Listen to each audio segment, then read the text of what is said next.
Welcome back to Info Nugget 365. Today, we're diving deep into California's ancient past, long before it became part of Mexico.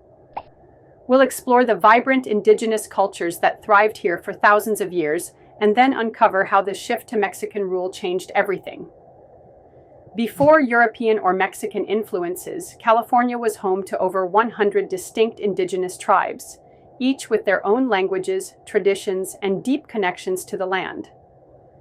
These communities developed sophisticated ways of living, managing natural resources, and creating rich cultural legacies that still resonate today.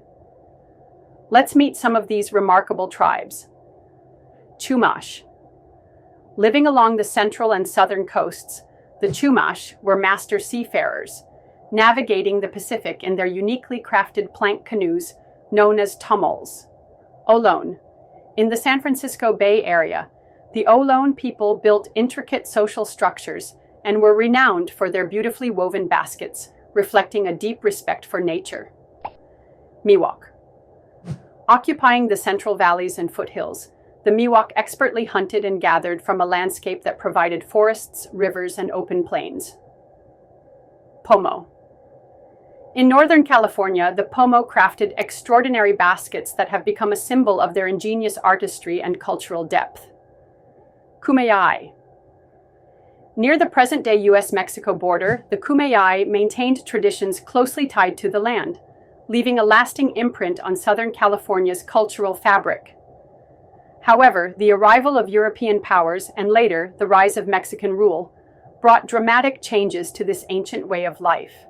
After Mexico gained independence from Spain in 1821, the policies that had already begun altering indigenous life took on new forms. Under Spanish rule, the mission system had already disrupted native ways of life by converting vast areas of land into religious and agricultural centers. When Mexico took over, these missions were secularized in the 1830s. Secularization meant that mission lands, once central to indigenous communities, were redistributed as large private land grants, known as ranchos. This process often ignored the ancestral rights of the indigenous peoples.